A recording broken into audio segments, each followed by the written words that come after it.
Go ahead. I'm going to start by asking you all a question. For those of you that have a Facebook, think about all of your Facebook friends and ask yourself, can you count on each and every friend that you have? And then for those of you that maybe don't have a Facebook, can you count on all of your friends that aren't on Facebook? And if you said that you cannot count on all of your Facebook friends, then this is where the problem lies. I'm going to explain why many people think that the site is good for friendships and then go on to say why it's unhealthy for friendships. And we must realize the consequences of our daily actions on Facebook and take notice of how it's affecting our friendships. And just to clarify, this isn't to say that Facebook is bad, but I just think it's unhealthy for friendships. It is good for other reasons, such as like promoting a good cause or gathering a group of people for a common group and other purposes. But I just want people to find a happy medium between having personal contact with their friends and being on Facebook with their friends. The first reason why people think that Facebook can be good for friends is that it provides large amounts of information, and a lot of people can get to know others before actually meeting them. A lot of college students take advantage of this to find roommates or just friends before they come to school. I actually found one of my roommates through Facebook. And then some employers look for some of their future workers and just see if they would fit well with the company. And a lot of people social search, meaning that they look up people that they've heard of or people that they've met a couple of times. And there seems to be a link between Facebook and how well people get along when meeting in person. A guy named Jeffrey Hancock, who's the Associate Professor of Communications at Cornell, did a study where he got a big group of people and put them into pairs, and he let half of the pairs look at each other's Facebooks and the other half weren't allowed to. And the people that were allowed to look at each other's Facebooks got along better than the other ones. So that leads people to believe that Facebook is favorable in helping people to get to know one another. All of that seems beneficial, but it could really have some negative side effects. It gives out a lot of personal information, which could be unhealthy. Richard Posner gives a quote, "The very nature of a social network that invites people to share personal information far beyond what is normal or even feasible when friendship arises from personal contact is a social cost."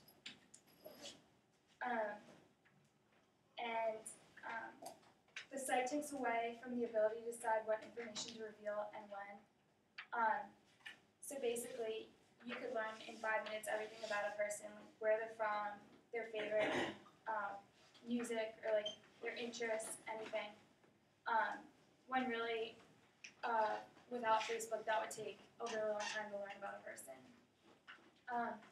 So the assertion that the more information you have about a person, or you give out about yourself, the more friends you'll have is wrong. And making friends is more than just turning on your computer screen, and it requires more effort than that. The second aspect of Facebook that some view as a benefit to friendships is the ease of communication that it provides. It helps people keep in touch easier than ever before.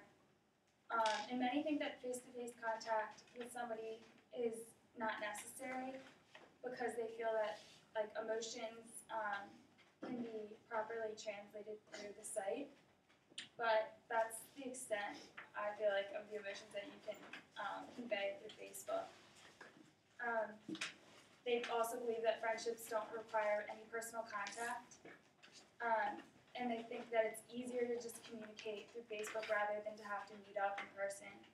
And it just makes friendships more casual. I feel like this ease of communication, once again, isn't very healthy for friendships because friendships shouldn't be easy. They should require some effort. So effort and contact are necessary in a true friendship.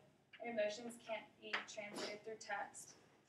It was actually shown that 7% of communication is words, and 55% is body language. So it would be impossible to properly communicate without being in person to somebody most of the time. And also it can lead to misinterpretation. There was a couple, Bill and Sarah, who didn't want to announce their engagement on Facebook, so they unchecked the box, marked that they were in a relationship, and it said that they were, it sent a notification to all their friends that they had broken up. So they got a lot of frantic calls that day. And a lot of people are substituting FaceTime with online messaging. And that can be problematic because a lot of times if you're not going and meeting up with people, then you won't be socializing with other people, which can cause problems. Like, it happens to me sometimes. Like, instead of going to my room next door, I'll just Facebook chat her. Instead of just walking over. Requires a little bit more effort, but it's important. And lastly, the idea of everyone being equally accessible and always seen in the same light is another aspect of Facebook that a lot of people see as beneficial. It allows you to stay connected to all friends, and it's impossible to lose touch with anyone. A lot of people say they tend to forget their friends who are not on Facebook, and which kind of shows that some friendships rely on the site. But once again, this is not very healthy. The default role on Facebook is that of the friend. There's no other name that can be given to someone. It can't be best friend. It can't be acquaintance. So they're kind of seen in the same light, which shouldn't be happening. It blurs the lines of different relationships.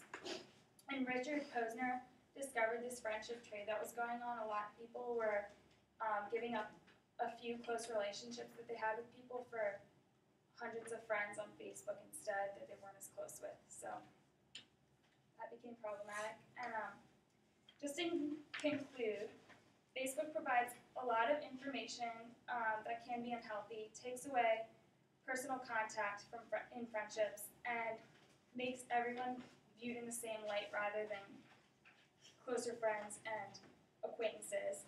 And this can be unhealthy for friendships, and it can cause some negative social changes.